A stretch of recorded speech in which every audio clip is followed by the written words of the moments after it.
해서 우리가 하나님을 누리고 하나님께서 하나님 되심을 누리는 것, 그것이 우리를 만드신 하나님의 목적이시기 때문에 또 우리가 하나님을 예배하고요. 또 세 번째는 마지막 때에 오면서 더 중요하게 강조되어지는 부분이기도 한데요. 예배자를, 그러니까 예배하는 사람을 찾으시는 하나님. 해서 아까 앞에서 세미가 얘기한 것처럼 마지막 때 찾으시는 예배자가 되기 위해서 우리 또 예배를 드리는데요. 또 요한복음 4장 23절에서 24절 같이 읽을게요. 네, 요한복음 4장 23절에서 24절 말씀 같이 봉독하시겠습니다. 시작. 아버지께 참되게 예배하는 자들은 영과 진리로 예배할 때가 오나니 곧 이때라. 아버지께서는 자기에게 이렇게 예배하는 자들을 찾으시느니라. 하나님은 영이시니 예배하는 자가 영과 진리로 예배할지니라.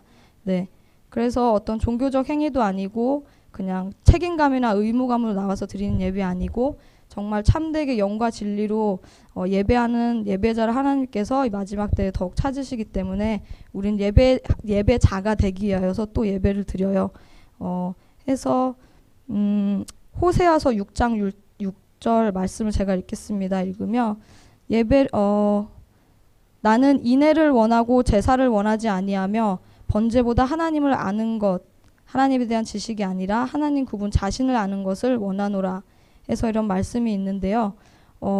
예배를 우리가 드리는 거나 그리고 또 하나님께서 우리 만드신 그 목적으로 인해서 우리는 드리는 예배를 하나님 받으시는 것이 중요한 게 아니라 그것이 다가 아니라 예배자로서 예배를 드릴 때 예배자로서 주님 앞에 섰을 때 우리를 중심을 보시는 하나님께 우리가 드리는 그 하나님을 향한 마음 그리고 하나님을 향한 사랑을 나누기 원하시는 그 하나님 우리가 더 알고자 하고 하나님을 알고자 하고 사랑을 알고자 하는 마음으로 예배 드리는 것이 중요하다고 강조를 하고 있어요.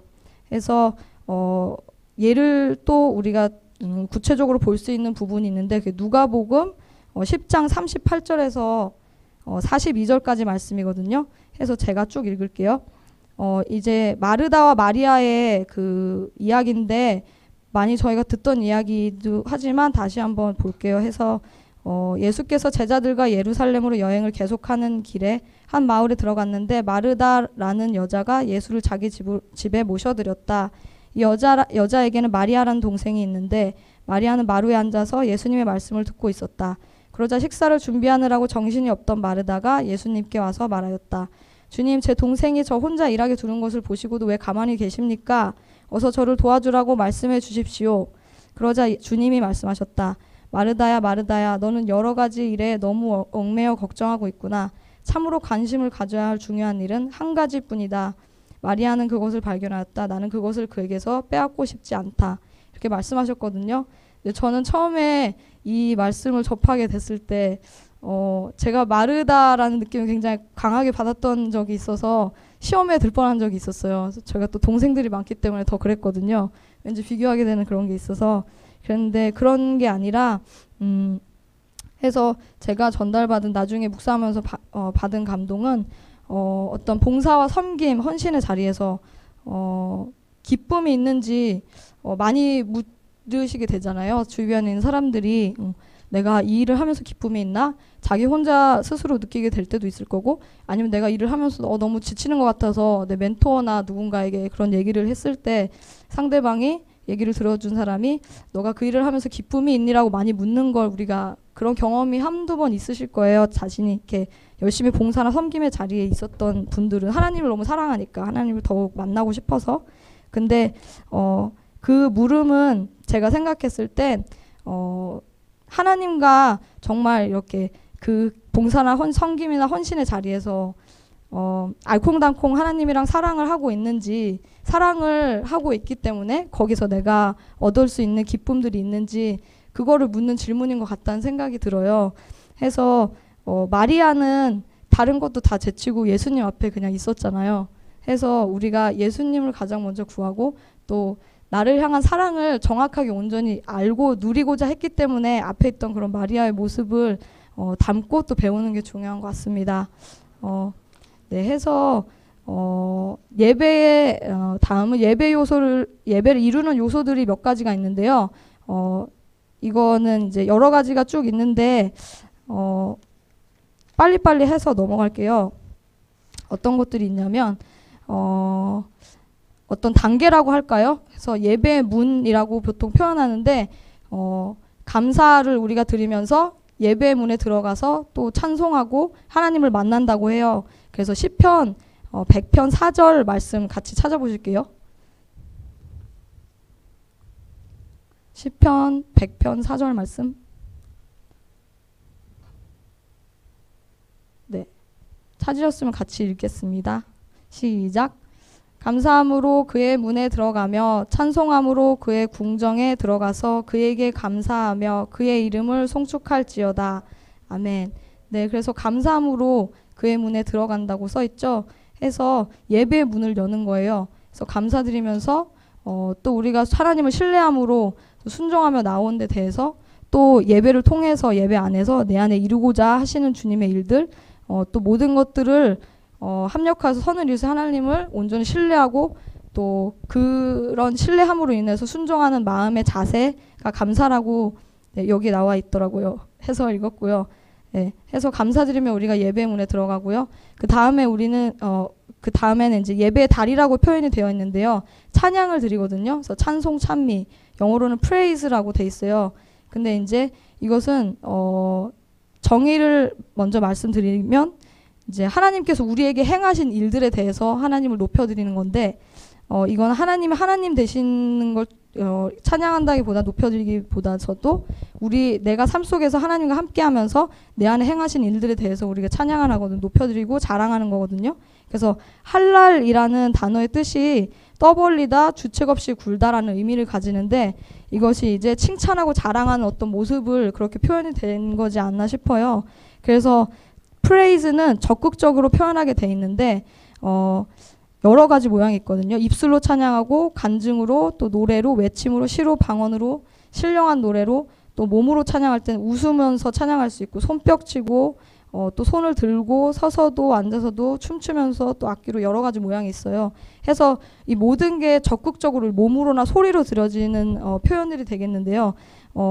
이것은 이제 칭찬하고 자랑하려는 이게 어떤 모습일까, 삶 속에서는 어떤 모습일까 생각을 해봤어요. 그래서 어떤 거냐면 프레이즈는 잔치나 축제 같은 모양을 가지게 되는데 왜냐하면 행하신 일들 그러니까 쉽게 얘기하면 우리가 결혼식이 있고 뭐 졸업식이 있고 누군가에게 축하해줄 일들이 생기면 우리가 같이 함께하고 그 축하 기쁨을 함께하고 그런 것들 있잖아요. 그래서 서로 우리 삶 속에서 하나님이 나한테 행하신 일들 또 내 옆에 있는 내 이웃들에게 행하신 일들 또 우리가 같이 받은 하나님이 행하신 귀한 일들, 그 예수 그리스도 십자가 사건이죠. 그런 것들을 같이 기뻐하고 축하하고 칭찬하고 자랑하는 네. 그래서 찬양, 그것이 프레이즈라고 하고요. 또 예배의 핵심에는 우리가 더욱 깊이 거기서도 하나님을 만날 수 있게 되면 예배의 핵심이라고 할 수 있는 경배를 드리게 돼요. 그래서 경배는 결론부터 얘기하면 지성소에서 드려지는 찬양이라고 할 수 있는데요.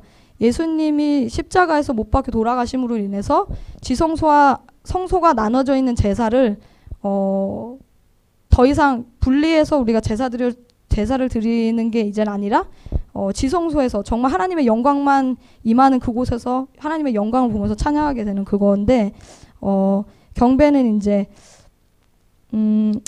우리 하나님 임재 앞에서 우리가 스스로를 겸손히 낮춰서 창조주이시고 왕이시고 아버지이신 하나님 자신 그러니까 who he is를 높이는 것이래요. 그래서 하나님 자체 하나님 한 분만을 순수하게 높여드리는 것인데 그런 경배는 겸손히 낮춘 우리의 몸 자세로 표현이 된대요. 그래서 몸을 굽혀서 예배를 드릴 수 있게 되고 또 침묵으로도 예배를 드릴 수 있는데 그것은 자신의 생각과 감정과 의지를 다 내려놓고 오직 주님만을 바란다는 뜻이 된대요. 네, 해서 그렇게 우리가 예배를 드리고요. 네, 해서 또 이렇게 우리가 예배 드림으로 인해서 맺을 수 있는 열매는 헌신을 할 수 있게 되는데요. 그것은 교회에서뿐만이 아니라 교회 밖에서 우리의 삶 속에서의 모든 영역에서 하나님을 높이고 하나님을 예배하기 위해서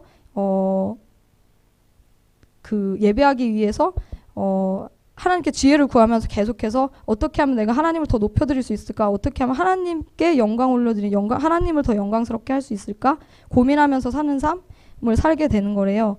해서 우리가 첫째로 나타나게 되는 어떤 그런 거랄까 태도나 마음가짐을 갖게 되는 건 말씀에 우리가 어떻게든 순종하면서 살고 싶어 하게 되고 또 이웃들과 우리가 가진 것들을 나누고 싶어 하고 또 더 크게는 전도와 선교를 하는 삶을 살게 되는데 이제 하나님을 사랑을 온전하게 누리고 맛본 사람들은 이것이 저절로 이루어지는 것 같아요. 그래서 율법의 완성이신 예수님을 내가 온전히 누리고 만나게 되면 오직 진짜 이 말씀을 내가 꼭 순종해야지 하는 게 아니라 이미 예수님께서 율법을 다 완성하셨기 때문에 나는 율법 하신 예수님을 누리다 보니까 사랑을 전하고 말씀에 순종하고 또 사람들에게 그런 내가 맞는 예수님을 전하고 되는 그런 삶을 살게 되는 것 같아요.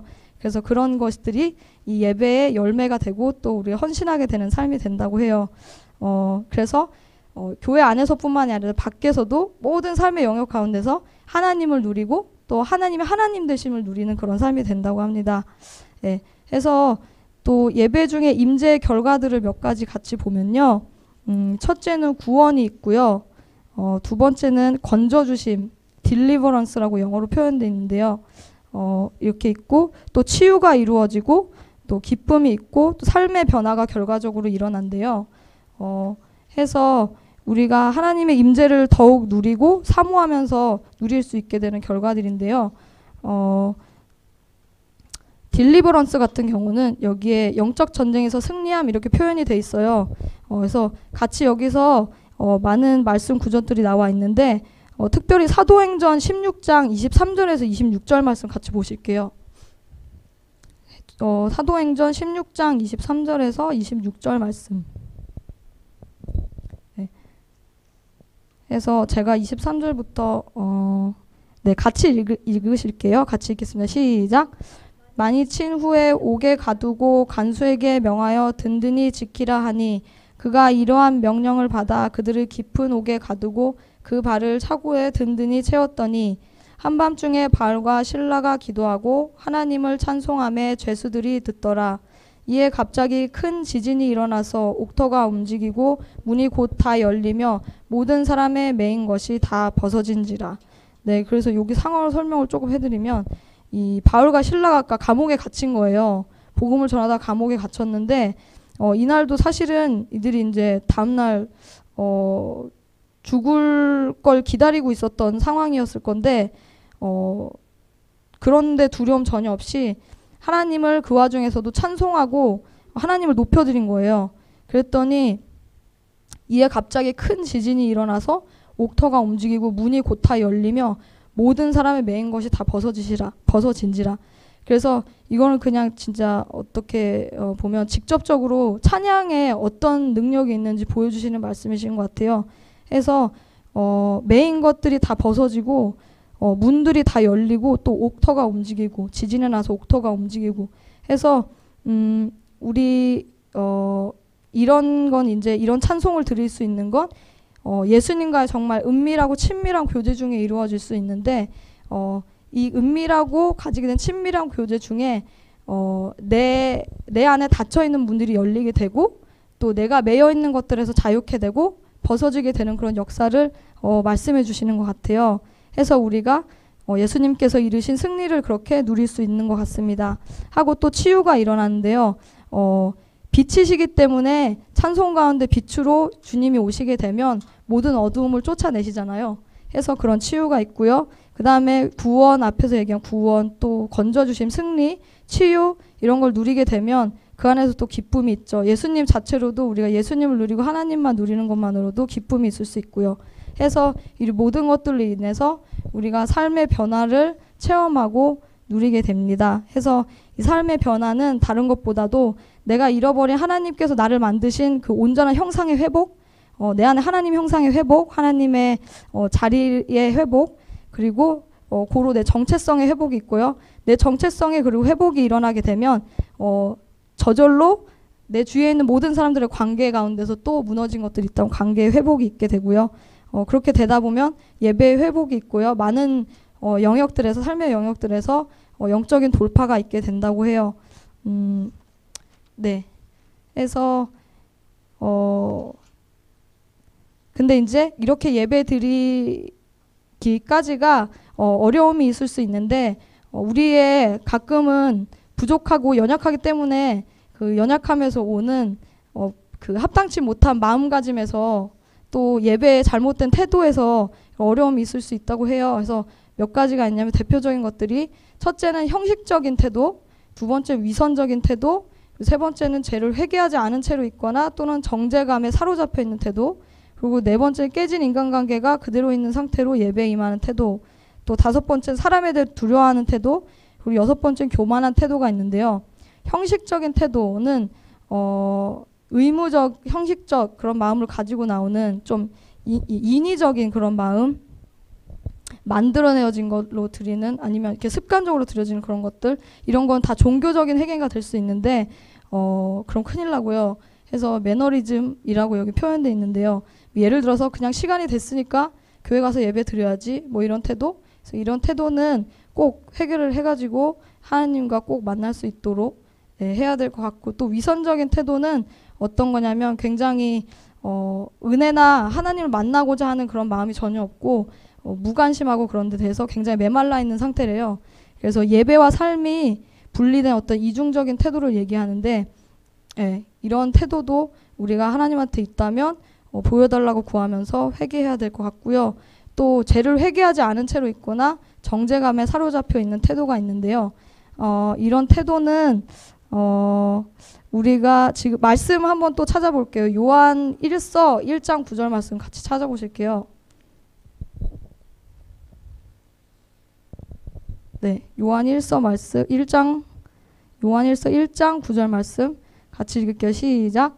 만일 우리가 우리 죄를 자백하면 그는 미쁘시고 의로우사 우리 죄를 사하시며 우리를 모든 불의에서 깨끗하게 하실 것이요. 아멘. 하고 저희 로마서 자주 듣는 말씀이기도 한데요. 로마서 8장 1절에서 2절 말씀 또 찾아볼게요. 로마서 8장 1절에서 2절 말씀. 네, 찾으셨으면 같이 읽으실게요. 그리스도 예수 안에 있는 자에게는 결코 정죄함이 없나니 이는 그리스도 예수 안에 있는 생명의 성령의 법이 죄와 사망의 법에서 너를 해방하였음이라. 아멘. 네, 그렇게 해서 하나님은 정말 우리 죄를 자백하며 미쁘시고 의로우신 분이라서 모든 불의에서 깨끗하게 해 주실 것이기 때문에, 또 정죄하시지 않는 분이시기 때문에, 또 우리가 예수 그리스도 안에 있으면 생명의 성령의 법이 사망의 법에서 우리를 해방하였기 때문에 우리가 고하고 또 주님 회개하기 원하면 중심을 보신 하나님께서 다 깨끗하게 해주시고 또 정죄함에서 자유케 하여 주시길 거기 때문에 하나님 앞에 정직하게 나가고 항상 회개하지 않은 죄가 있다면 꼭 말씀드리는 게 중요한 것 같아요. 하고 네 번째는 깨진 관계가 그대로 있는 상태로 예배에 임하는 태도인데요. 제가 마태복음 말씀을 읽겠습니다. 5장 23절에서 24절 말씀이거든요. 그러므로 예물을 제단에 드리려다가 거기서 내 형제에게 원망 들을 만한 일이 있는 것이 생각나거든 예물을 제단 앞에 두고 먼저 가서 형제와 화목하고 그 후에 와서 예물을 드리다. 네, 해서 여기서는 더 부연 설명 드릴 필요 없이 말씀에서 그대로 말씀하시는 대로 우리가 말씀에 순종하면서 살고 또 예배 드릴 수 있으면 좋겠습니다. 하고 다섯 번째, 사람에 대해 두려워하는 태도인데요. 저는 개인적으로 사람을 굉장히 두려워하고 의식하는 태도가 많이 있어요. 그래서 지금도 가끔 찬양 인도를 하기 위해서 앞에 서면 걸림돌이 될 때가 있는데요. 이 두려워하는 마음을 온전히 주님 앞에 내려놓고 또 고하고 또 의식하지 않기 위해서 하나님의 사랑을 더 구하고 찾는 것이 중요한 것 같아요. 그래서 온전한 사랑을 두려움을 내어 쫓기 때문에 그 사랑을 내가 더욱 누리고자 하면서 주님 앞에 예배 드리고 나아가는 것이 중요한 것 같습니다. 그래서 여섯 번째는 교만한 태도가 있는데요. 예배에 대해서 그리고 예배를 섬기는 사람에 대해서 판단하는 태도, 또 불평하는 태도, 불만을 얘기하는 그런 태도들이에요. 해서 이런 교만함은 자신의 주인의 자리에 자신이 앉아있고 하나님이 계시지 않는 그런 태도인 것 같아요. 그래서 겸손하기를 더 구하고 또 이런 태도에 대해서 하나님께 정직하게 구하는 게 중요한 것 같습니다. 그래서 이러한 6가지가 대표적인 예배를 회방하게 되는 방해하는 요소들이고요. 해서 이런 거를 우리가 온전히 떠나고 또 함께 하시는 그래서 하나님을 누리고 예배 가운데 해서 또 삶 속에서도 함께 하신 하나님을 누리고 누리는 예배자의 삶을 살았으면 좋겠습니다. 네, 감사합니다.